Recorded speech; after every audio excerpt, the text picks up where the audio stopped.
Hello everyone, very welcome to our channel study PYQ and this is Satyam Parmar. स्वागत है आप सभी का आपके अपने यूट्यूब चैनल स्टडी पीवाईक्यू पर। फटाफट से सभी लोग लाइव आ जाइए और एक बार बता दीजिए ऑडियो वीडियो आप लोगों के पास में क्लियर है या नहीं है।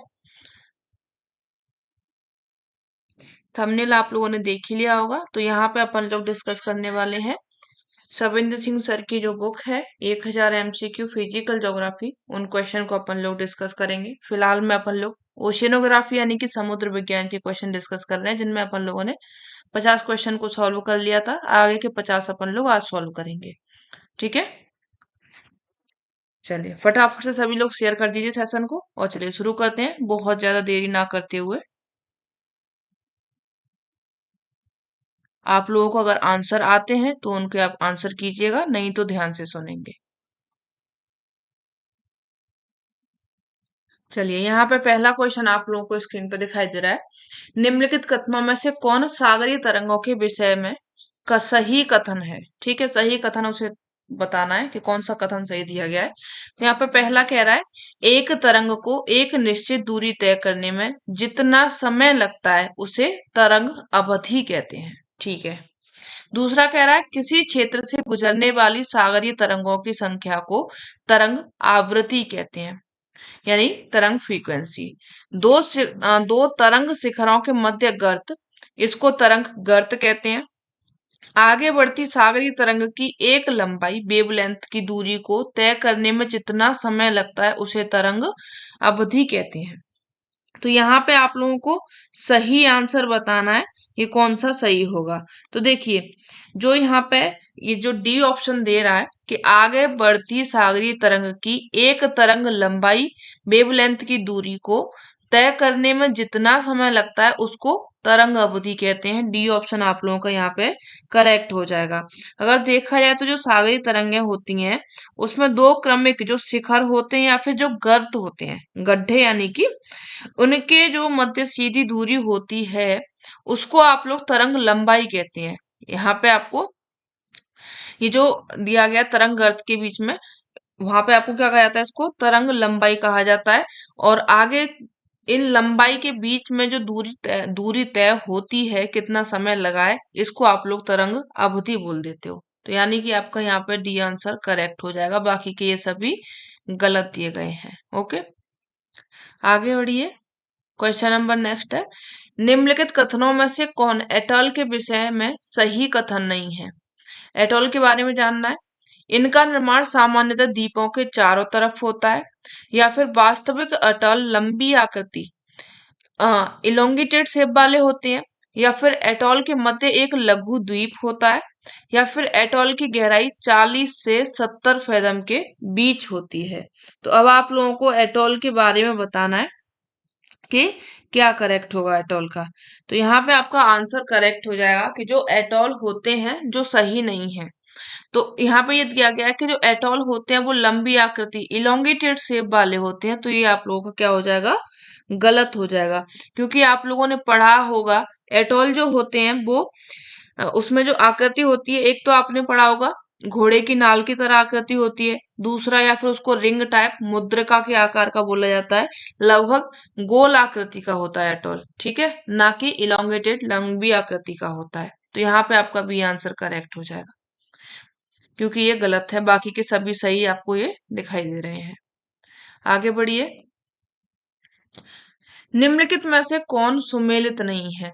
तटीय प्रवाल भित्ति बोट चैनल में, प्रवाल भित्ति प्राकृतिक सुरक्षा पंक्ति हो जाएगा, ग्रेट बैरियर रीफ ऑस्ट्रेलिया में, फुराफूटी एटॉल इंडोनेशिया में है।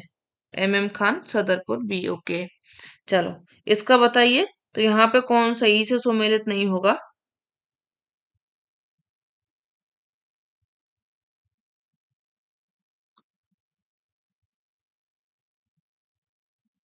चलिए, तो यहाँ पे आपका जो करेक्ट होगा, जो सही से मैच नहीं है, तटीय प्रवाल भित्ति बोट चैनल में, ये करेक्ट हो जाएगा। प्रवाल भित्ति प्राकृतिक सुरक्षा पंक्ति कहा जाता है, ये भी ठीक हो जाएगा। ग्रेट बैरियर रीफ ये ऑस्ट्रेलिया में है, ये भी ठीक हो जाएगा। तो यहाँ पे जो फुराफूटी एटोल है, ये इंडोनेशिया में बता रहा है। इंडोनेशिया में नहीं है ये कहाँ पे हो जाएगा आपका? दक्षिण प्रशांत महासागर में है ये, ठीक है। दक्षिण प्रशांत महासागर में है आपका, ठीक है। डी ऑप्शन इसका करेक्ट हो जाएगा। और एक और याद रखिएगा, जो फुराफूटी एटॉल है, ये एक द्वीपीय राष्ट्र है जो कि टुवाजू की राजधानी भी है, ठीक है। टुवाजू एक देश है, इसकी राजधानी है ये। चलो आगे बढ़िए। निम्नलिखित में से कौन सुमेलित नहीं है? अच्छा, ये हम नहीं, अलग है ये। एटॉल द्वीप, ये कनारी द्वीप बता रहे हैं। प्रवाल शिखरिका, बिखरी पृथक आकृति विहीन प्रवाल वित्ती है। ग्रेट चैकोस बैंक एटोल हिंद महासागर में है। कोरलाइट, इसको प्रवाल का घर कहा जाता है। चलिए इसको बताइए, कौन सुमेलित नहीं होगा?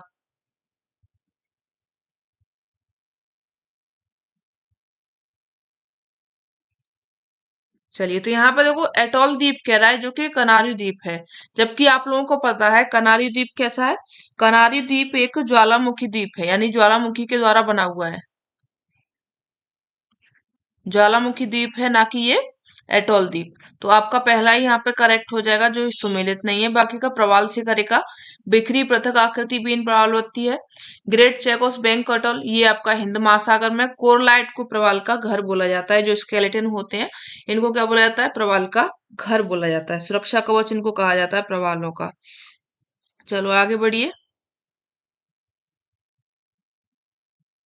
नेक्स्ट क्वेश्चन है, निम्नलिखित कथनों में से कौन अवरोधी प्रवाल भित्तियों के विषय में सही कथन है? यह सदा लगातार अविच्छिन्न श्रृंखला में पाई जाती है। सागरीय तट तथा इसके बीच कोई लैगून नहीं होती है। कभी कभी यह महासागरों में 100 मीटर से अधिक गहराई में विस्तृत हो जाती है। सामान्यतः विच्छिन्न श्रृंखला डिसकंटिन्यूअस चेन में पाई जाती है, अर्थात इसमें गैप भी होते हैं। तो इसमें आपको प्रवाल वित्तियों के सही कथन छांटना है। सही कथन इसका क्या होगा?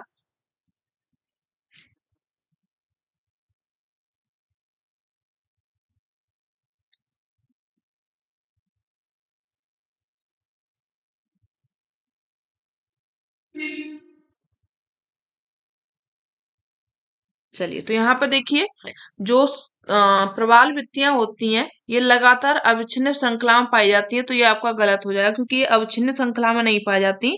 और ये आपको स्थान स्थान पर टूटी हुई मिल जाएंगी, थोड़ी थोड़ी दूर बाद में आपको ये टूटी हुई मिल जाएंगी।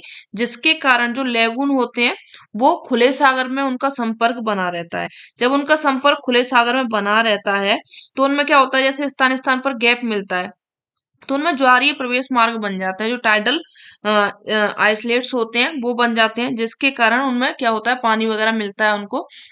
तो यहाँ पे आप लोगों का जो करेक्ट सही होगा, सामान्यतः विच्छिन्न श्रृंखला में पाई जाती है, अर्थात इसमें गैप होते हैं। हाँ, स्थान स्थान पर ये क्या पाई जाती है, थोड़ी सी टूटी हुई होती है। टूटे हुए यानी कि यहाँ पे थोड़ा थोड़ा इसमें गैप हो रहा है।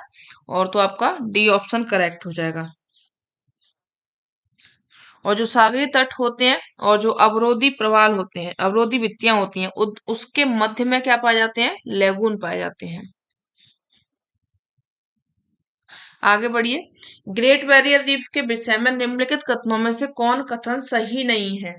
यह ऑस्ट्रेलिया के पश्चिमी तट के समानांतर स्थित है। यह विश्व की सबसे लंबी अवरोधी बैरियर रीफ है। या फिर यह ऑस्ट्रेलिया के क्वींसलैंड के तट के 2/3 भाग को आच्छादित करती है।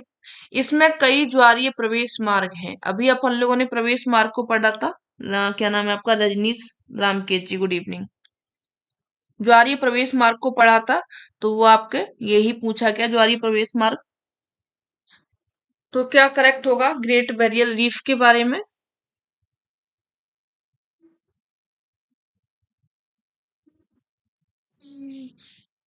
चलिए, तो यहाँ पे आपका जो कथन सही नहीं है पूछा क्या है, ऑस्ट्रेलिया के पश्चिमी तट के समानांतर स्थित है, ये कह रहा है।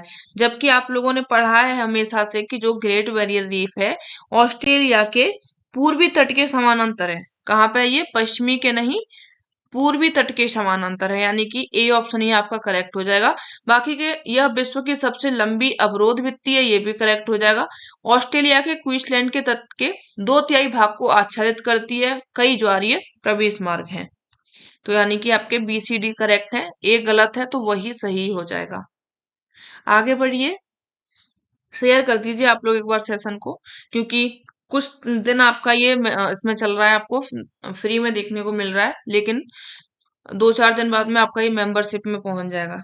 ठीक है, चलिए। निम्नलिखित में से कौन प्रवाल भित्ति मंडल का लंबवत आकृति मंडल नहीं है? पुस्ता मंडल, बटर जोन या फिर बट्रेस मंडल, प्रवाल भित्ति का अग्रभाग या फिर भित्ति मुख, प्रवाल भित्ति वेदिका, शैवाल कटक। तो कौन है जो कि प्रवाल भित्ति का लंबवत आकृति मंडल नहीं है?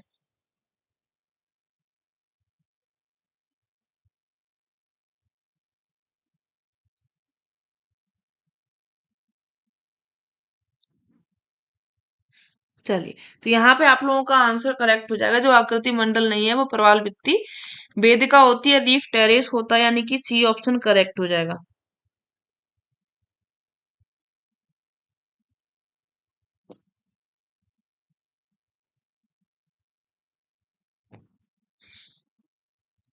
निम्नलिखित कथनों में से कौन तटीय प्रवाल भित्तियों फ्रिंगिंग रीफ्स के विषय में सही कथन नहीं है? यह महाद्वीपीय किनारों के सहारे विकसित होती हैं। इसका निर्माण द्वीपों के किनारे पर होता है। इसका बूट चैनल से संबंध होता है। इसके सागरवर्ती भाग का मंद ढाल जेंटल स्लोप होता है। इसको बताइए तटीय प्रवाल भित्तियों में। तो यहाँ पे आपका जो आंसर करेक्ट होगा तटीय प्रवाल भित्ति का,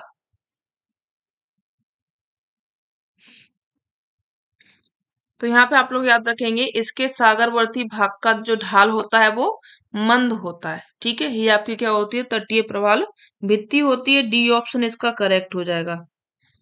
और जो आपका स्थलमुखी ढाल होता है वो कैसा होता है? इसका तीव्र होता है। अच्छा, यहाँ पर सही नहीं पूछा गया है। ठीक है, ठीक है, सागरवर्ती ढाल यहाँ पे मंद नहीं तीव्र होता है, यानी कि आपका डी करेक्ट हो जाएगा। और बाकी का जो आपका स्थलमुखी भाग जो होता है वो आपका कैसा होता है? मंद होता है।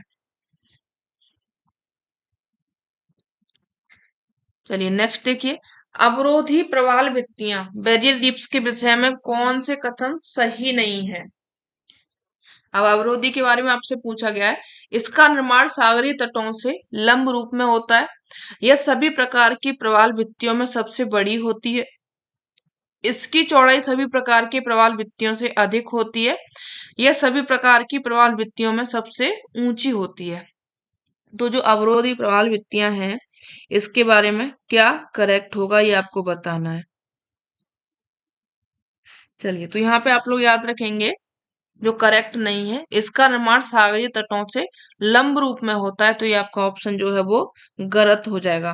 क्योंकि जो अवरोधी प्रवाल भित्तियां होती हैं इनका निर्माण सागर तट से कुछ दूर पर होता है और उनके समानांतर होता है, ना कि लंब रूप से। ओके, चलिए इसमें याद रखिएगा, इनको लंब को समानांतर को इस तरीके से क्वेश्चन आप लोगों से पूछे जाते हैं। बहुत ही मिनी मिस्टेक होती है जिसके कारण हमारा जो क्वेश्चन होता है वो गलत हो जाता है, इन्हीं इस टाइप के वर्ड्स के कारण।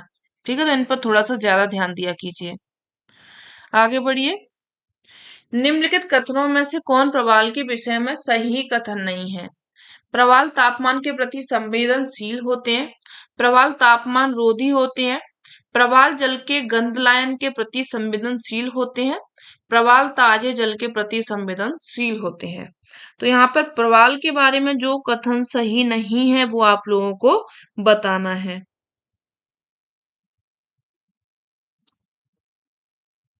चलिए, तो यहाँ पे आपको जो सेकंड वाला ऑप्शन दिख रहा है कि जो प्रवाल होते हैं तापमान रोधी होते हैं, जबकि जो प्रवाल होते हैं तापमान संवेदनशील होते हैं, उनके प्रति अति संवेदनशील होते हैं, तापमान रोधी नहीं होते हैं। क्योंकि जो प्रवाल होते हैं ना वो ना तो बहुत ज्यादा ठंडे जल में रह पाते हैं ना अधिक गर्म जल में रह पाते हैं, उनको चाहिए नॉर्मल टेम्परेचर। ठीक है, तो वो आपका बी ऑप्शन करेक्ट हो जाएगा। आगे बढ़िए, प्रवाल के विषय में निम्नलिखित में से कौन कथन सही है? ताजे जल का सागरों में आना प्रवालों की वृद्धि के लिए हानिकारक होता है। सागरीय तरंगें तथा महासागरीय धाराएं प्रवालों की वृद्धि के लिए प्रति अनुकूल होती हैं। या फिर सागरीय जल का अत्यधिक उच्च तापमान प्रवालों की वृद्धि के लिए लाभदायक होता है। अत्यधिक लवणता वाला सागरीय जल प्रवालों की वृद्धि के लिए अनुकूल होता है। यहाँ पे आप लोगों को सही कथन बताना है, यानी कि 3 इसमें गलत दिए गए हैं, एक आपका सही है, वो आपको इसमें चुनना है। तो चलिए, आपको देखो पहला ही दिया गया है कि जो ताजे जल का सागरों में आना प्रवालों की वृद्धि के लिए हानिकारक होता है। अब कैसे हानिकारक होता है कि जब जो ताजा जल होता है वो नदियों में पाया जाता है, ठीक है, और जब नदियां आती हैं और वो समुद्र में जाती हैं तो अपने साथ में सिर्फ पानी नहीं लेकर के आती, पानी के साथ में बहुत सारे सेडिमेंट्स जैसे गाद है, तलछट है, मिट्टी है, ये सब चीजें अपने साथ में लेकर के आती हैं। और जब वो समुद्र में जाता है तो जो प्रवाल होते हैं उनके मुख में जाता है तो उनका जो मुंह होता है वो बंद हो जाता है और प्रवाल मर जाते हैं। इसीलिए जो ताजे जल का सागरों में आना प्रवालों की वृद्धि के लिए हानिकारक होता है, ये आप लोगों का करेक्ट हो जाएगा। बाकी के ये सभी गलत हैं, क्योंकि जो सागरीय तरंगे महासागरीय धाराएं प्रवालों की वृद्धि के लिए प्रतिकूल नहीं होती हैं ये, ठीक है। सागरीय जल का अत्यधिक उच्च तापमान प्रवालों की वृद्धि के लिए लाभदायक नहीं, हानिकारक होता है, क्योंकि अभी अपन लोगों ने पढ़ा है कि जो प्रवाल होते हैं ना तो अधिक ठंडे जल में रह पाते हैं ना ही अधिक गर्म जल में रह पाते हैं। अत्यधिक लवणता, जब लवणता ज्यादा होती है तो भी प्रवाल नहीं जी पाते हैं, उनकी मृत्यु हो जाती है, ठीक है। लेकिन ये इनके पॉजिटिव वे में दिए इसलिए ये गलत है, और ये नेगेटिव वे में दिया इसलिए सही है। आगे बढ़िए, क्वेश्चन नंबर नेक्स्ट। निम्नलिखित कथनों में से कौन प्रवालों के विषय में सही कथन नहीं है? प्रवाल गहरे सागरीय जल में जीवित नहीं रह सकते, ठीक है। प्रवालों के लिए सागरीय जल में न्यूनतम गंधलायन टर्बिडिटी की आवश्यकता होती है। जुंगसथलाई शैवाल के बिना प्रवाल जीवित नहीं रह सकते। प्रवाल अत्यधिक ठंडे सागरीय जल में भी नहीं पनप सकते। अभी अपन लोगों ने क्वेश्चन में जो जुंगसथलाई की भी बात करी हुई है, तो यहाँ पे जो करेक्ट ऑप्शन हो जाएगा आपका कि ये जो कह रहा है प्रवाल अत्यधिक ठंडे सागरी जल में भी पनप सकते हैं, ठीक है। यहाँ पे अपन लोगों को नहीं छांटना है। अभी अपन ने क्या पढ़ा था कि जो प्रवाल होते हैं उनके लिए ना ज्यादा ठंडा ना ही ज्यादा गर्म, तो वो अत्यधिक ठंडे में कहाँ से जीवित रहेंगे।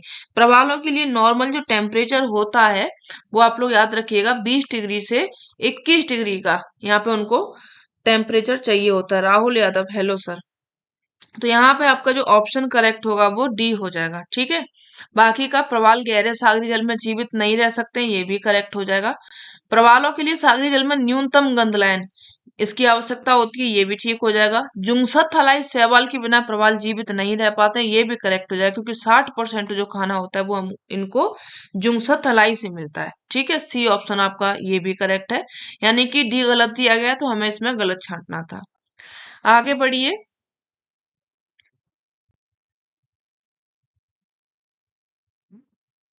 नेक्स्ट क्वेश्चन है यहाँ पे आपका।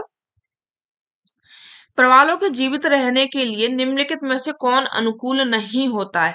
पारदर्शी ट्रांसपेरेंट सागरी जल, सागरों एवं महासागरों की गहराई, भूमंडलीय ऊष्मन ग्लोबल वार्मिंग, पर्याप्त सूर्य प्रकाश की सुलभता। क्या इसमें अनुकूल नहीं है प्रवालों के लिए?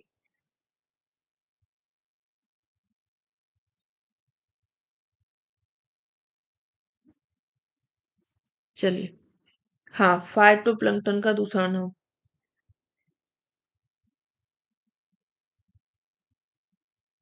चलिए, तो यहाँ पे आपका जो प्रवाल के जीवित रहने के लिए कौन अनुकूल नहीं है, तो वो आप लोगों का भूमंडलीय ऊष्मन हो जाएगा, ग्लोबल वार्मिंग हो जाएगा। Ravi TGT, hello hello. हाँ जी, ग्लोबल वार्मिंग क्यों? क्योंकि जब तापमान सामान्य से अधिक हो जाता है तो अगर तापमान बहुत ज्यादा हो रहा है उसके कारण भी प्रवाल विरंजन होता है और प्रवालों की मृत्यु हो जाती है, ठीक है।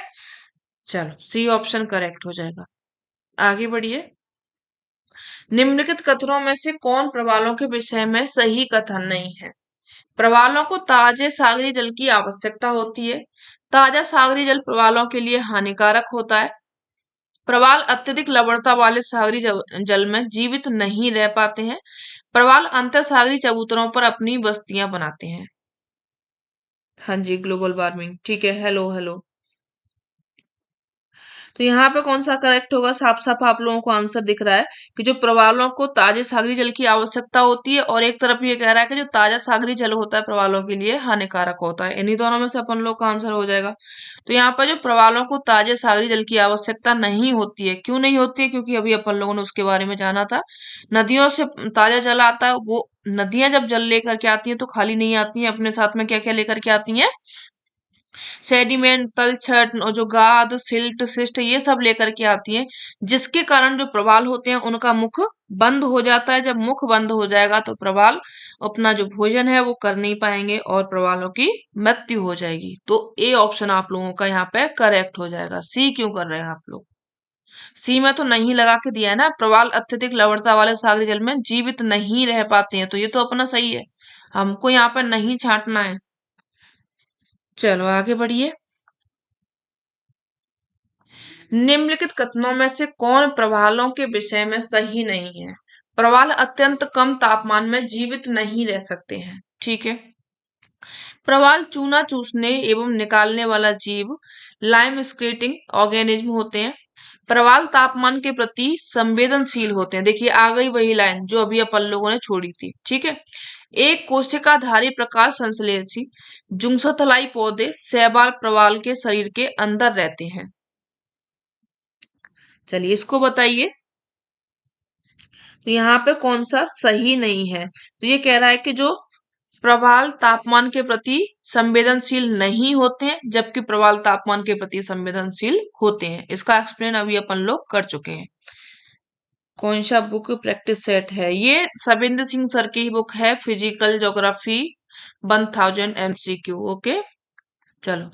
निम्नलिखित कथनों में से कौन प्रवाल के विषय में सही कथन है? प्रवाल विरंजन, कोरल जो कोरल ब्लीचिंग है इसके कारण प्रवाल जंतु मर जाते हैं। ठीक है।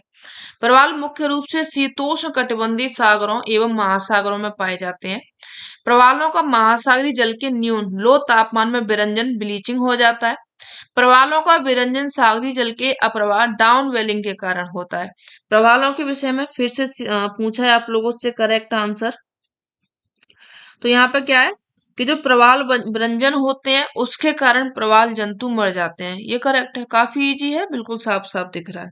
क्योंकि जो प्रवाल विरंजन यानी कि प्रवालों का रंग का हटना, और जब उनका रंग सफेद हो जाता है, डिस्कलर हो जाता है, तो प्रवाल जंतु क्या हो जाते हैं?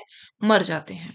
चलो आगे बढ़िए। बाकी के सभी यहाँ पे आप लोगों को ये गलत दिए गए हैं, क्योंकि प्रवाल कहाँ पे पाए जाते हैं?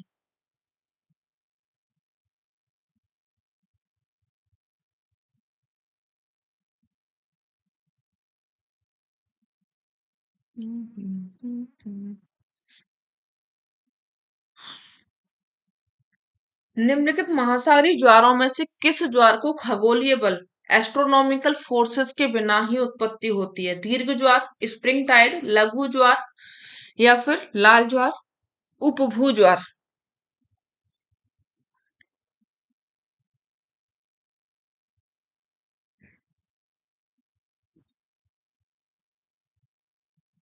चलिए इसका बताइए। सॉरी मैम, राइट पूछा था। हाँ जी राइट पूछा था उसमें, चलो कोई बात नहीं।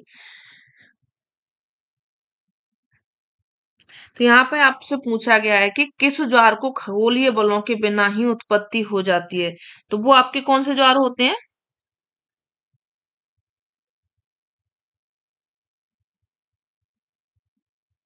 यहाँ पे आपका लाल ज्वार हो जाएगा। ठीक है, क्या होगा? लाल ज्वार हो जाएगा। सी ऑप्शन करेक्ट हो जाएगा।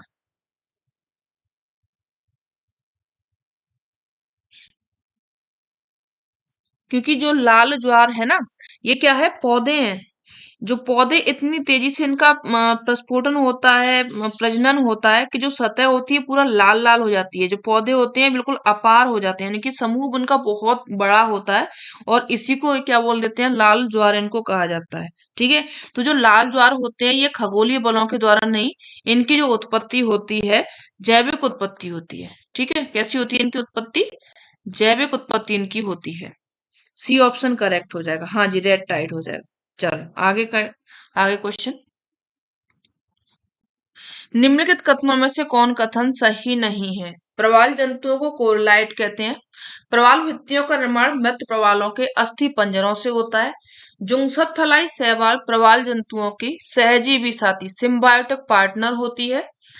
प्रवाल जंतु अपने भोजन का एक बड़ा हिस्सा 60% जो होता है वो जुंगसथलाई शैवाल से प्राप्त करते हैं। तो यहाँ पे आपका कौन सा करेक्ट नहीं है पूछा गया है, ठीक है, ढंग से देखना है इसको, नहीं दिया गया है। चलो, तो यहाँ पे देखो आपको साफ साफ दिख रहा होगा कि जो प्रवाल जंतु है इनको ये कोरलाइट बता रहा है, जबकि प्रवाल जंतुओं का जो बाहरी ढांचा होता है, स्केलेटन होता है, उसको क्या बोला जाता है, कोरलाइट बोला जाता है। पूरे प्रवाल को कोरलाइट नहीं बोलते हैं, ठीक है। तो यहाँ पे आपका ए ऑप्शन करेक्ट हो जाएगा क्योंकि ये गलत है। बाकी का प्रवाल भित्तियों का निर्माण मृत प्रवालों के अस्थि पंजर से होता है। जुंगसथलाई शैवाल प्रवाल जंतुओं के सहजीवी साथी होते हैं और 60% जो भोजन का एक बड़ा हिस्सा है वो जुंगसथलाई से ही प्राप्त करते हैं। तो ये भी आपका करेक्ट हो जाएगा। चलो आगे बढ़िए। नेक्स्ट क्वेश्चन थोड़ा सा चेंज हुआ है। आइजैक न्यूटन ने महासागरीय ज्वारों की उत्पत्ति को अपने क्लासिक संतुलन सिद्धांत का निम्नलिखित वर्षों में से किस वर्ष में प्रतिपादन किया था? हाँ, कोरल पॉलिप्स, ओके। चलो इसको बताइए, कब इन्होंने अपना संतुलन सिद्धांत दिया था?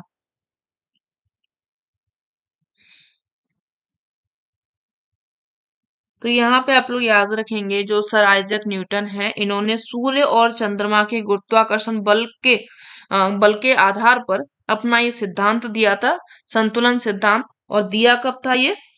तो 1687 में, आप लोग याद रखेंगे। 1687 आपका बी ऑप्शन करेक्ट हो जाएगा। आगे नेक्स्ट क्वेश्चन।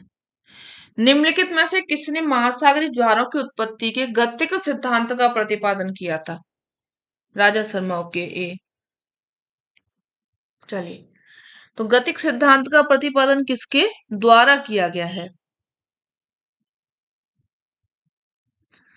तो यहाँ पे आप लोग याद रखेंगे जो गतिक सिद्धांत है महासागरों की ज्वारों की उत्पत्ति से संबंधित है, लाप्लास के द्वारा दिया गया है, ठीक है। कब दिया था? 1755 में दिया था। डेट भी आप लोग याद रखिएगा। 1685 नहीं होगा, 1687 होगा। क्या नाम है आपका? Rahul Yadav, okay. D option इसका करेक्ट हो जाएगा। चलो आगे बढ़िए। इसका 1687 होगा।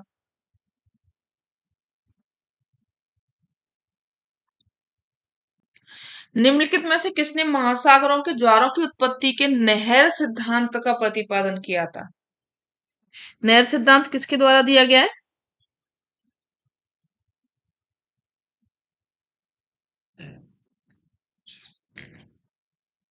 तो यहाँ पे आप लोग याद रखेंगे नहर सिद्धांत है जो कि जीबी एयरी के द्वारा दिया गया है। ए ऑप्शन आप लोगों का करेक्ट होगा। और कब दिया गया था? 1842 में दिया गया था, यानी कि डेट याद रखिए इसका, 1842। और किस कब दिया गया था? सॉरी, किसने दिया था? एयरी ने दिया था। कौन सा सिद्धांत है? नहर सिद्धांत है, ठीक है। किससे संबंधित है? ज्वारा की उत्पत्ति से संबंधित है।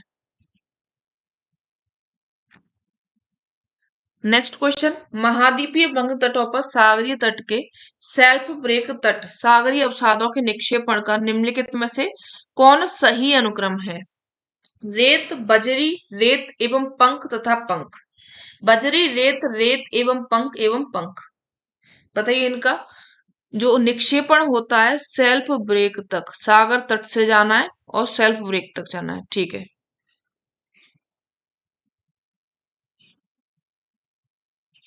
तो यहाँ पे देखिए, जो जब ये सेडिमेंट्स का जमाव होता है तो जो आकार होता है वो छोटा होता चला जाता है। तो किस तरीके से वो छोटा होता है? तो सबसे पहले आप लोगों की बजरी आएगी, बजरी के बाद में रेत होता है, रेत के बाद में रेत पंख होगा, फिर उसके बाद में पंख हो जाएगा, यानी कि बी ऑप्शन इसका करेक्ट हो जाएगा सर, ठीक है।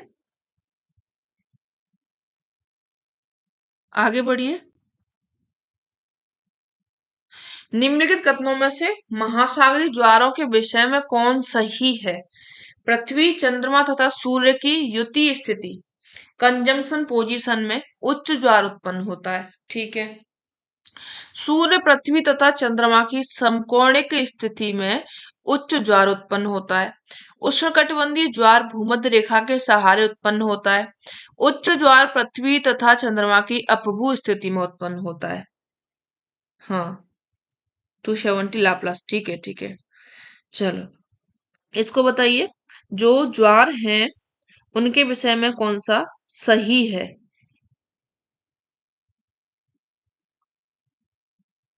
यहाँ पर देखिए, ये जो कह रहा है कि पृथ्वी, चंद्रमा और सूर्य की युति स्थिति यानी कि जब पृथ्वी, सूर्य, चंद्रमा और पृथ्वी एक सीधी रेखा में होते हैं, तो ये जो स्थिति होती है इसको आप लोग युति स्थिति बोलते हो। और इस स्थिति में क्या होता है, जो ज्वार आता है वो उच्च ज्वार आता है, ठीक है। ए ऑप्शन आप लोगों का करेक्ट हो जाएगा। ए ऑप्शन इसमें करेक्ट होगा कथन में, ठीक है, 273 में। बाकी का नेक्स्ट क्वेश्चन आप लोगों का यहाँ पर ये दिया गया है 274। निम्नलिखित में से कौन जलज हाइड्रोजीनियस जल में उत्पन्न सागरीय अवसाद सेडिमेंट्स नहीं होता है? तो वो आप लोगों का कौन सा हो जाएगा, phosphorus, diatom, calcium carbonate, gypsum.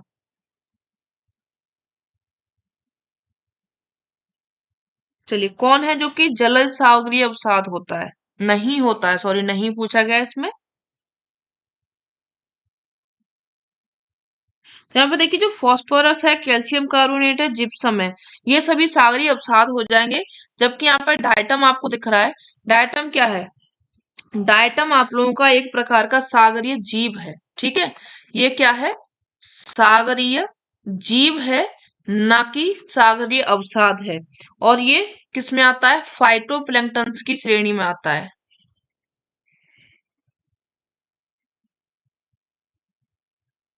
ठीक है। फाइटोप्लैंक्टन्स की ये श्रेणी में आता है। बी ऑप्शन आप लोगों का यहाँ पे करेक्ट हो जाएगा। निम्नलिखित कथनों में से कौन सागरों के तटीय मंडल लिटोरल जोन के संबंध में सही कथन है? यह उच्च एवं निम्न ज्वार के तलों के बीच सागरीय नितलस्थ मंडल बेंथिक जोन होता है। यह महाद्वीपीय मग्न ढालों से दूर तक विस्तृत होता है। यह महाद्वीपीय मग्न तटों से आगे तक विस्तृत होता है। और यह सागर तट के लंबवत होता है। चलो, लिटोरल जोन के बारे में बताइए।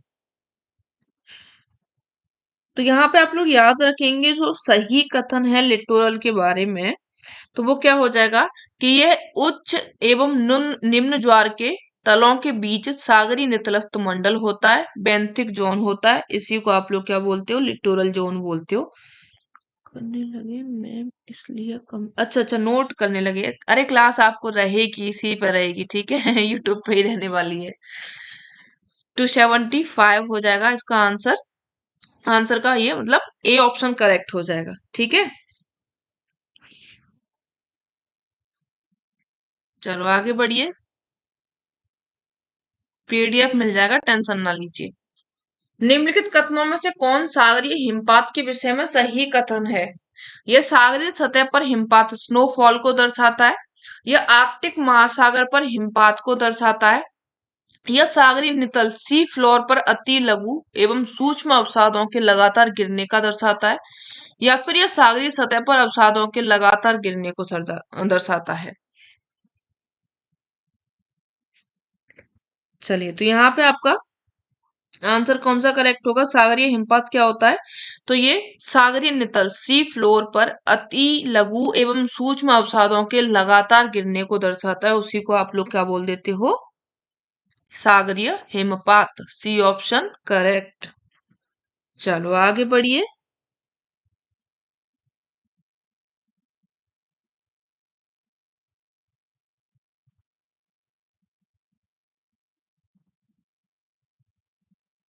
सी करेक्ट होगा, सी। अच्छा हाँ, आप 275 का बता रहे हो। चलो आगे बढ़िए। निम्नलिखित में से कौन तत्रजात ऑर्थीजीनियस सागरीय अवसाद है? लाल मृत्तिका, हरी पंख, मैग्नीज नोड्यूल्स, नीली पंख।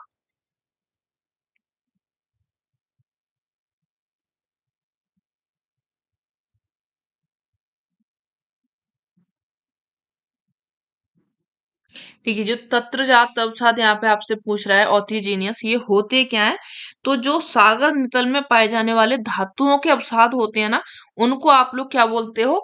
ऑथिजीनियस यानी कि तत्रजात सागरीय अवसाद बोल देते हो, तो वो आप लोगों के कौन से होते हैं? Manganese nodules. ठीक है, सी ऑप्शन करेक्ट हो जाएगा। चलो आगे बढ़िए।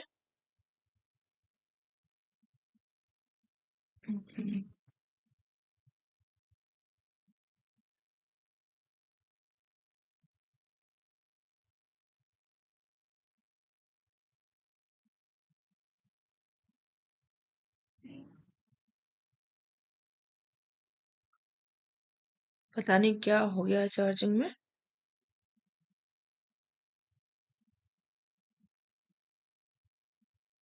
मैंने भी हाँ सी ही बताया था। ठीक है ठीक है, देख लिया आपका। निम्नलिखित सागरीय अवसादों सेडिमेंट में किसमें कैल्शियम कार्बोनेट का सर्वाधिक परसेंटेज होता है? टेरापोड ऊज में, डाइटम ऊज में, रेडियोलेरियन ऊज का, या फिर ग्लोबिजेरिनिया ऊज का? चलो इसका बताइए। सागरीय अवसादों में कैल्शियम कार्बोनेट का जो सर्वाधिक परसेंटेज होता है वो किसमें होता है? तो इसमें आप लोग याद रखेंगे, सबसे ज्यादा जो परसेंटेज होता है वो आपका टेरापोड ऊज में होता है। ए ऑप्शन यहाँ पे करेक्ट हो जाएगा। ठीक है, इसमें जो कैल्शियम कार्बोनेट की मात्रा होती है वो 80% होती है। ठीक है, 80% इसमें कैल्शियम कार्बोनेट की मात्रा होती है। ए ऑप्शन करेक्ट हो जाएगा, ए। ये जो टेरापोड होता है वो चूना प्रधान ऊज में आता है। ओके,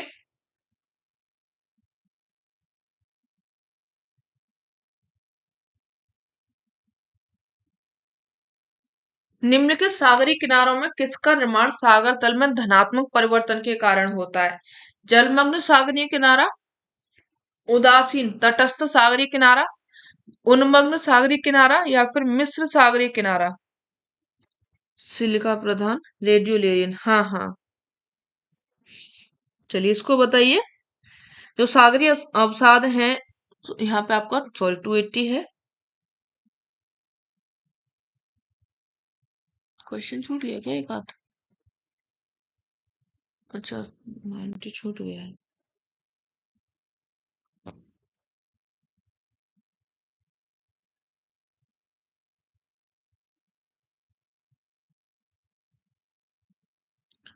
इसका बताइए।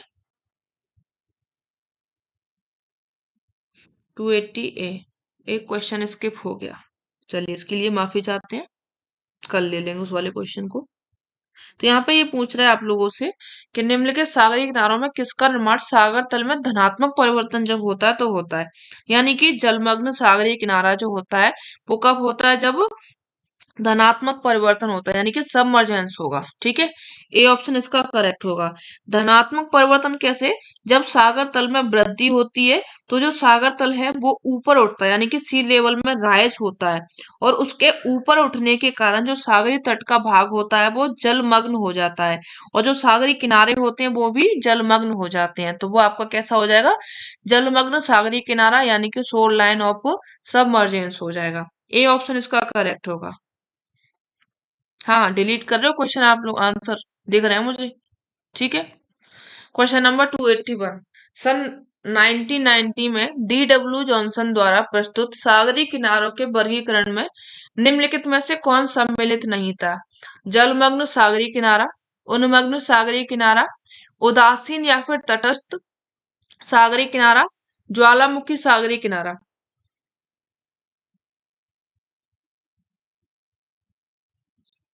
नीचे धसा हुआ, जो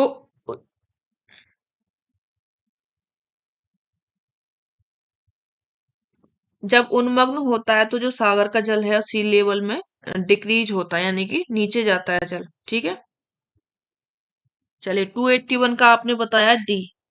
तो यहाँ पे ये 1919 में जो डी डब्ल्यू जॉनसन थे इनके द्वारा सागरी किनारों का वर्गीकरण किया गया था, तो उसमें जो नहीं था वो आपका ज्वालामुखी सागरी किनारा नहीं था। ठीक है, ज्वालामुखी नहीं था, डी ऑप्शन करेक्ट हो जाएगा। ठीक है, डिलीट नहीं करोगे, ओके। तो कौन कौन से थे जो डी डब्ल्यू जॉनसन के द्वारा? तो इसमें आप लोग याद रखेंगे, जलमग्न किनारा था, उन्मग्न किनारा था, उदासीन किनारा था, और मिश्र किनारा था। ठीक है, चलो आगे बढ़िए।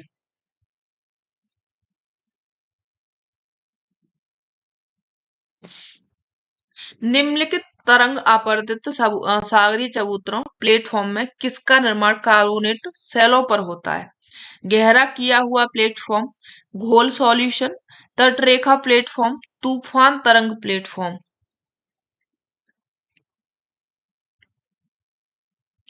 चलिए, कौन है जो कि सागरी चबूतरों में किसका निर्माण कार्बोनेट सेलों पर होता है?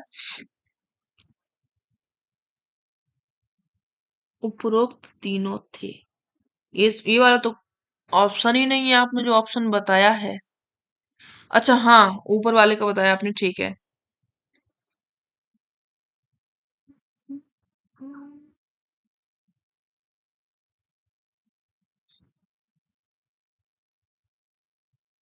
चलिए, तो इसमें आप लोग याद रखेंगे, जो सागरी चबूतरे होते हैं कार्बोनेट सेलों की बात कर रहा है, तो वो आपके घोल प्लेटफॉर्म होता है। ठीक है, बी ऑप्शन करेक्ट हो जाएगा। घुलन क्रिया के द्वारा ये प्लेटफॉर्म बनता है, तो आपका कैसा होगा? ये घोल प्लेटफॉर्म होता है, जिसमें चूला पत्थर और डोलोमाइट होता है। और ये क्या होता है? सागर तट जो कार्बोनेट सेल वाले होते हैं, इनमें घुलन क्रिया होती है, यानी कि जो चूना पत्थर होता है वो घुलता है। ठीक है, तो इसमें कैसी क्रिया होती है? घुलन क्रिया इसमें होती है। निम्नलिखित में से कौन सुमेलित नहीं है? हेमीपेलेजिक निक्षेप प्रवाल पंख, एपीपेलेजिक निक्षेप हरी पंख, तटीय निक्षेप बड़े कंकर, भूमध्य स्थलीय निक्षेप नीली पंख होती है।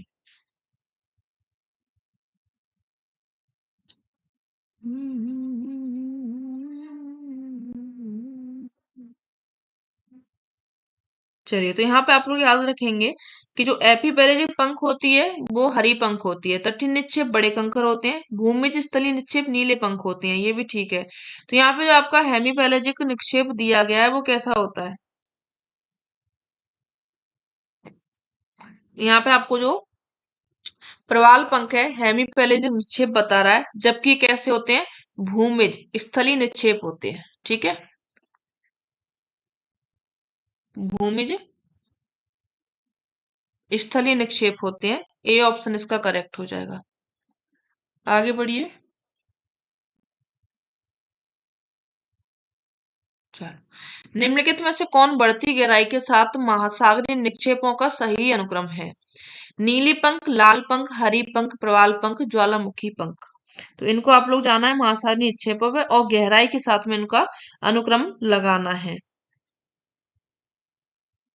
देखिए, ये तो सबको पता होगा कि जो महासागर है उसके सबसे ऊपर जो पंख होती है वो आपकी नीली पंख होती है। सबसे पहले में आपका दिया गया है नीली पंख। नीली पंख के बाद में लाल पंख, हरी पंख, प्रवाल पंख और ज्वालामुखी पंख। ठीक है, ए ऑप्शन करेक्ट है। आगे बढ़िए।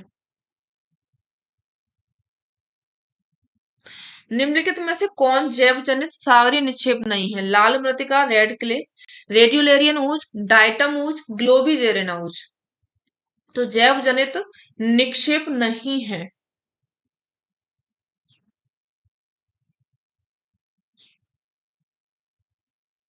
चलिए, तो इसमें आप लोग याद रखेंगे,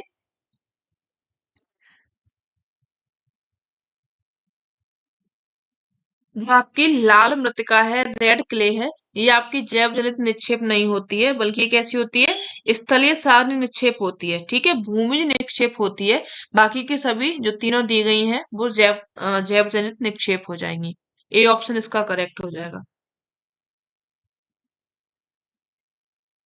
निम्नलिखित सागरीय अवसादों में कौन जलज अवसाद सेडिमेंट है? रेडियोलेरियन ऊज, कंकड़ पेबल्स, कोबल्स, सिस्ट।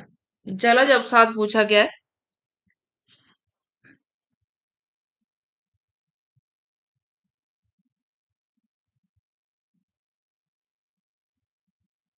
तो यहाँ पर देखिए, आपको रेडियोलेरियन जो ऊज दिख रहा है, ये क्या है? एक कोशिका वाले जो रेडियोलेरियन जंतु होते हैं उनके अस्थि पंजर होते हैं, उनसे ही अवसाद बनता है, जिनको आप लोग रेडियोलेरियन ऊज कहते हो। तो ये कैसे हो जाएंगे?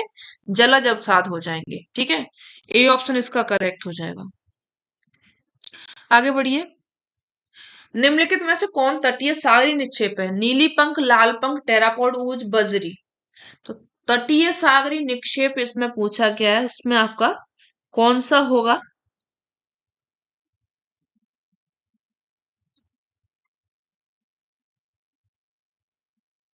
यहाँ पर देखिए जो तटीय सागरीय निक्षेप में बात करें तो वो आप लोगों की हो जाएगी बजरी। ठीक है, डी ऑप्शन इसका करेक्ट हो जाएगा। बजरी जो कैसा है, एक टेरेजीनियस डिपॉजिट है, भूमिज निक्षेप है, और जो कि नदियों के द्वारा लाया जाता है सागरों में, और उनका ही क्या हो जाता है, निक्षेपण होता है। तो वो आप लोगों का तटीय सागरीय निक्षेप में आता है।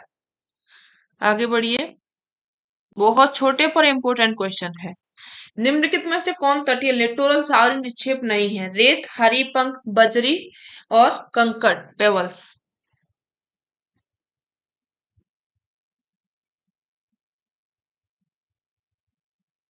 चलिए, तो यहाँ पे लिटोरल तटीय सागरीय निक्षेप नहीं है, उसमें आप लोग याद रखेंगे हरी पंख जो होती है, ग्रीन मड जो होती है, वो आप लोगों की लिटोरल सागरीय निक्षेप नहीं है। ये आप लोगों के गहरे सागरों में पाई जाती है और हेमी पैलेजिक निक्षेप में आता है। ठीक है, किस में आता है ये? हेमी पैलेजिक निक्षेप में आता है। ठीक है, नहीं, चलिए बी ही होगा।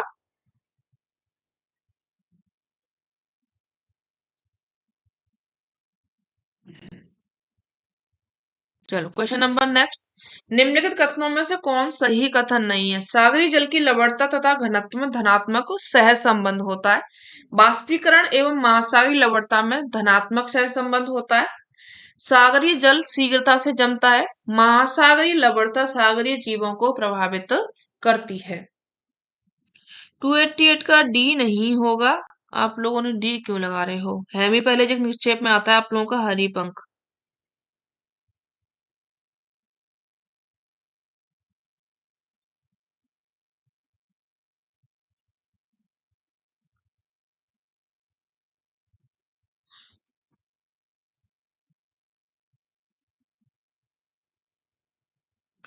रेत, बजरी, कंकड़, ये आपका कहाँ पे हो? आप लोग कहाँ अटके हो? ये तो आपके भूमि निक्षेप में आ जाएंगे ना, रेत, बजरी और कंकड़। जो नहीं में पूछा गया सागरी निक्षेप नहीं है, लिटोरल तटीय वाला पूछा गया है। और ये जो आपका हरी पंख है, ये तो गहरे सागर में पाया जाता है ना। डी क्यों कर रहे हो आप लोग?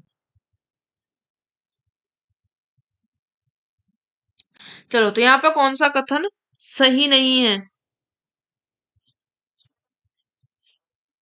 तो ये कह रहा है कि जो सागरी जल है वो शीघ्रता से जमता है। गलत हो जाएगा। क्यों गलत होगा? क्योंकि जो सागरीय जल होता है वो खारा होता है। जब खारा होता है, किसी भी चीज में आप लोग नमक डालोगे ना, वो बहुत देर से जमता है। तो शीघ्रता से नहीं, बल्कि वह देर से जमता है। और जो ताजा जल होता है, अगर ताजा जल को आप लोग जमाओगे तो 32 डिग्री फ़ारेनहाइट पर वो जम जाएगा। लेकिन जो सागरी जल होता है, उसके लिए आपको टेम्परेचर 28.4 डिग्री फ़ारेनहाइट तापमान लाना पड़ेगा, तब वो जो क्या होगा, सागरी जल जमेगा। ठीक है, आगे बढ़िए। निम्नलिखित में से कौन भूमि स्थलीय निक्षेप टेरेजीनियस सागरी निक्षेप नहीं है?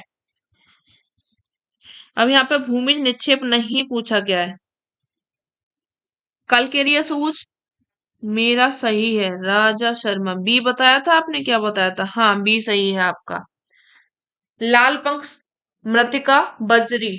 तो यहाँ पे भूमिज निक्षेप नहीं है, आपको साफ साफ दिख रहा होगा कौन सा हो जाएगा। तो ये जो आपका कैलकेरियस ऊज है, ये भूमिज निक्षेप में नहीं आएगा। बाकी लाल पंख, मृतिका, बजरी, ये कैसे हो जाएंगे? भूमि निक्षेप हो जाएंगे। जो ऊज होते हैं सभी प्रकार के, आप लोग टेरापोड है या फिर ग्लोबिजेरिना ऊज है, कलकेरियस ऊज है, जो सभी ऊज आते हैं वो किस में आते हैं? सागरी निक्षेप में आते हैं। जो इनका निर्माण होता है किससे होता है? सागरी जीव के जो अस्थि पंजर होते हैं, उनसे इनका निर्माण होता है। और जो कैलकेरियस ऊज है, ये एक प्रकार का कैल्शियम कार्बोनेट पंख होता है। ठीक है, यानी कि निक्षेपी होता है। और इसका जो निर्माण होता है, सागर जल में जो तैरने वाले जीव जंतु होते हैं, उनके अस्थि पंजर से इनका सागर की नितल पर निक्षेप होता है। तो ये कैसे हो जाएंगे? सागरीय निक्षेप। भूमिज में नहीं आएंगे, सागरी में आएंगे। ठीक है, तो ए ऑप्शन करेक्ट हो जाएगा। निम्नलिखित में से कौन जलीय हाइड्रोजीनियस सागरीय अवसाद नहीं है? ज्वालामुखी राख, मैग्नीज नोड्यूल्स, फॉस्फेटस, जिप्सम।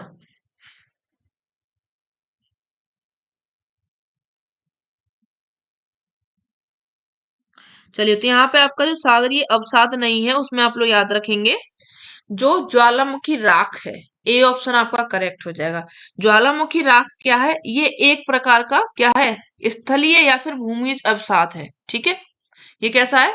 स्थलीय है या फिर आप इसको भूमिज अवसाद बोल सकते हो, क्योंकि ये स्थल भागों पर ज्वालामुखी का विस्फोट होता है, उद्गार होता है और उससे राख निकलती है। राख निकल के महासागर में पहुंचती है, तो ये एक प्रकार से क्या हो जाएगा? भूमिज हो जाएगा, स्थलीय हो जाएगा। चलो आगे बढ़िए। कथन ये दिया गया है भूमध्य रेखीय मंडल में न्यून सागरीय लवणता होती है।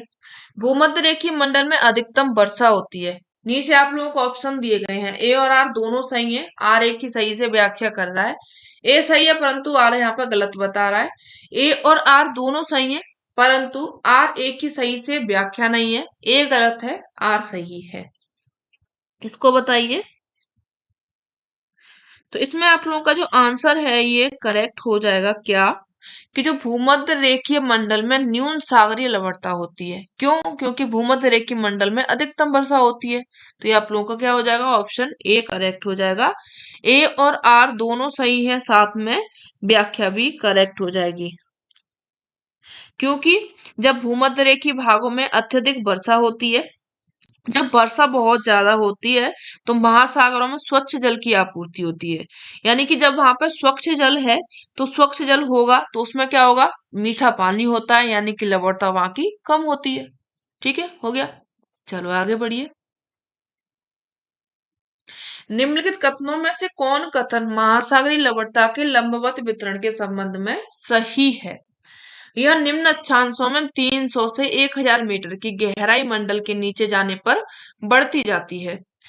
उच्च अक्षांशों में 300 से 1000 मीटर की गहराई मंडल में गहराई के साथ में लवणता घटती जाती है। 300 से 1000 मीटर की गहराई मंडल में लवणता में कोई परिवर्तन नहीं होता है। महासागरीय जल की ऊपरी परत में लवणता अधिकतम होती है। तो अब यहाँ पे लंबवत वितरण के संबंध में सही पूछा है, कौन सा सही हो जाएगा? चलिए, तो यहाँ पे आप लोग याद रखेंगे जो महासागरीय जल की ऊपरी परत होती है उसमें लवणता अधिक होती है, क्योंकि वो ऊपरी पानी होता है और वहां पे बाष्पीकरण बहुत जल्दी हो जाता है। जब बाष्पीकरण अधिक होता है तो वहां पे क्या रह जाती है? नीचे लवणता रह जाती है। तो यानी कि डी ऑप्शन आप लोगों का करेक्ट हो जाएगा।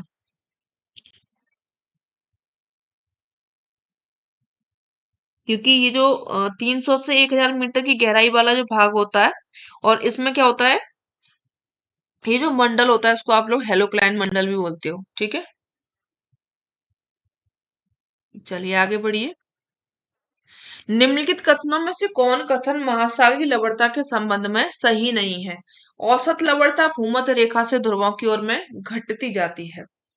35% की औसत लवणता 10 से 30 डिग्री दक्षिणी अक्षांशों के मध्य पाई जाती है। विषुवत रेखीय प्रवेश में उष्णकटिबंधीय प्रदेशों की तुलना में कम लवणता पाई जाती है। हेलोक्लाइन परत में सर्वत्र समान लवणता होती है। चलिए इसको बताइए आप लोग।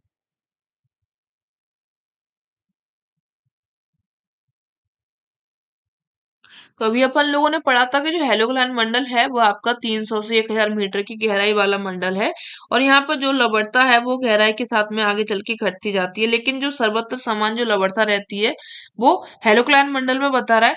जबकि नीचे जाएंगे तो लवणता कैसी होती है? घटती चली जाती है। ठीक है, और उच्च अक्षांशों में जो हेलोक्लाइन परत होती है वहां पे गहराई के साथ में लवणता बढ़ती है। यानी कि यहाँ पर समानता देखने को नहीं मिलती है। डी ऑप्शन आप लोगों का करेक्ट हो जाएगा। बाकी की औसत लवणता भूमध्य रेखा से ध्रुवों की ओर में घटती है, करेक्ट हो जाएगा। 35% की औसत लवणता 10 से 30 डिग्री दक्षिण अक्षांशों के मध्य पाई जाती है, ये भी करेक्ट हो जाएगा। नेक्स्ट है यहाँ पर महासागरीय जल के गैसीय संगठन में निम्नलिखित गैस में किस गैस का परसेंटेज हिस्सा सबसे अधिक होता है? ऑक्सीजन का, कार्बन डाइऑक्साइड का, कार्बन मोनोऑक्साइड का या फिर नाइट्रोजन ऑक्साइड का?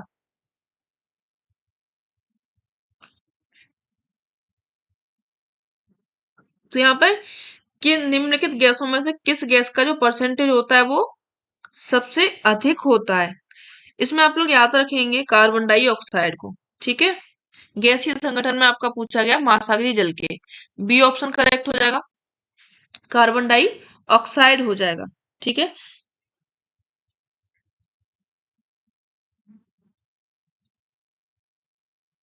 और इसका हिस्सा कितना है, 77%।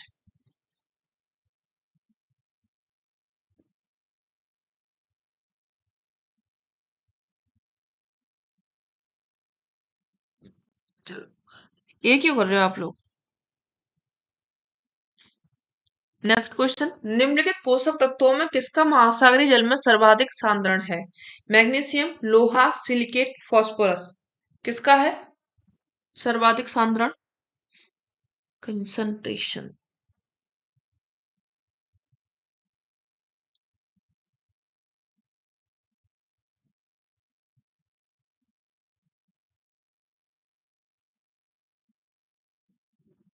चलिए, तो यहाँ पे आप लोग याद रखेंगे जो महासागरीय जल है उसकी ऊपरी सतह में जाएंगे तो सिलिकॉन है, सिलिकॉन का जो सांद्रण है 30 ppb यानी कि पार्ट पर बिलियन है। लेकिन जब आप लोग जाएंगे गहरी परतों में तो इसका जो सांद्रण है सिलिकॉन का वो घटकर कितना रह जाता है, 4 ppb। ठीक है, ये याद रखिएगा, पूछा जा सकता है। आगे बढ़िए, महासागरीय लवणता ध्रुवीय क्षेत्रों में न्यूनतम होती है। ध्रुवीय क्षेत्रों में साग हिम, हिमटोपिया, आउटलेट, हिमनदों की हिम ये पिघलती रहती है। ऑप्शन आप लोगों को नीचे दिए गए हैं, कौन सा करेक्ट होगा। तो ये तो देखिए काफी इजी सिंपल सा दिख रहा है कि जो महासागरीय क्षेत्र होते हैं वहां पे लवणता, सॉरी ध्रुवीय क्षेत्र होते हैं वहां पे जो लवणता है वो कम होती है। क्यों कम होती है, क्योंकि जो ध्रुवीय क्षेत्र होते हैं वहां पे हिम है, हिमटोपियां है, हिमनदों की हिम है, ये सब पिघलती हैं और इनका जो पानी होता है वो मीठा होता है। जब यहाँ पे जो पानी मीठा होगा तो इनकी लवणता कम होती है और बाष्पीकरण भी नहीं हो पाता, तो यहाँ पर लवणता इसीलिए ये कम होती है। ठीक है, आयतन में यहाँ पे वृद्धि होती है, जो हिम का द्रवित होता है यानी कि जो मीठा पानी इसमें मिक्स होता है। तो आपका जो ऑप्शन है वो बी करेक्ट होगा, ए और आर दोनों सही हो जाएगा, आर ए की सही से व्याख्या भी कर रहा है। आगे बढ़िए, निम्नलिखित कथनों में से कौन कथन महासागरीय लवणता के संबंध में सही नहीं है। हिम के पिघलने से जनित हिम द्रवित जल के मिलने से लवणता में वृद्धि होती है। उच्च वायुमंडलीय दाब के कारण लवणता में वृद्धि होती है। विभिन्न संगठनों वाले जल के मिश्रण से लवणता में वृद्धि होती है। महासागरीय धाराओं तथा प्रचलित पवनों के कारण लवणता में स्थानिक विभिन्नताएं होती हैं।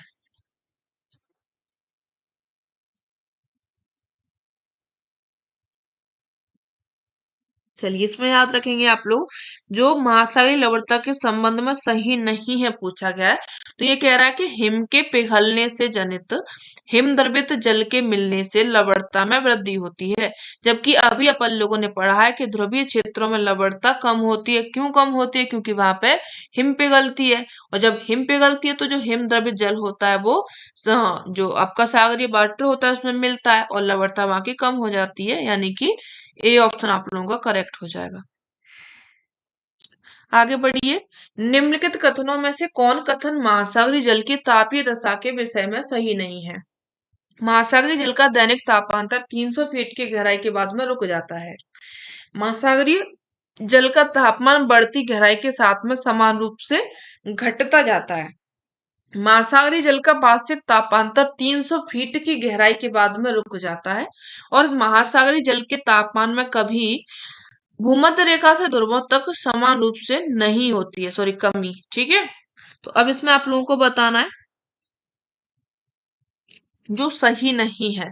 तो ये कह रहा है कि जो महासागरीय जल का तापमान है बढ़ती गहराई के साथ में समान रूप से घटता जाता है। तो क्या ये करेक्ट होगा कि जो महासागरीय जल का तापमान जो है समान रूप से नहीं घटता है, यानी कि 2000 मीटर के बाद में आप लोग जाओगे गहराई में तो जो महासागरीय जल का तापमान है उसमें आप लोगों को कोई गिरावट देखने को नहीं मिलेगी, एकदम बराबर होता है। ठीक है, यानी कि आपका बी ऑप्शन करेक्ट हो जाएगा।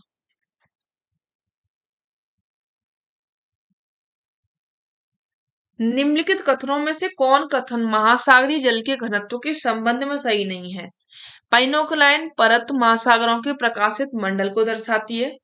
पाइनोक्लाइन परत महासागरीय जल के आयतन के लगभग 18% जल का प्रतिनिधित्व करती है। पाइनोक्लाइन पाइक्नोक्लाइन परत में सूर्य की किरणें सीधे प्रवेश करती हैं।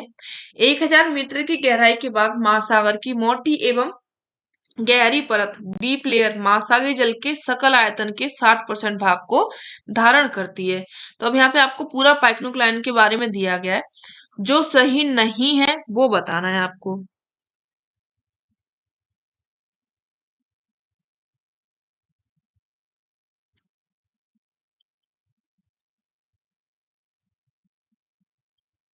तो यहाँ पे देखिए जो कह रहा है ये 1000 मीटर की गहराई के बाद में महासागर की मोटी एवं गहरी परत महासागरीय जल के सकल आयतन का 60% भाग को धारण करती है। तो गलत हो जाएगा। क्यों गलत हो जाएगा?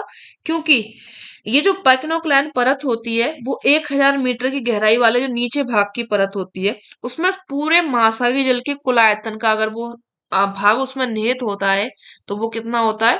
82% होता है, 82% होता है, ना कि 60%। ओके, डी ऑप्शन आप लोगों का करेक्ट होगा। तो ये हो गया आप लोगों का आज का सेशन। ये सेशन कैसा लगा जरूर बताइएगा। अगर अच्छा लगा हो अपने सभी ग्रुप्स में इसको शेयर कीजिएगा। चैनल पर अगर आप लोग नए हैं तो इसको सब्सक्राइब भी कीजिएगा। ठीक है, मिलते हैं शाम को अपने क्वेश्चन आंसर वाले सेशन में। वो आप लोगों का दोनों लैंग्वेज में होता है, तो वो आपका 8:30 बजे होता है। ठीक है, चलिए।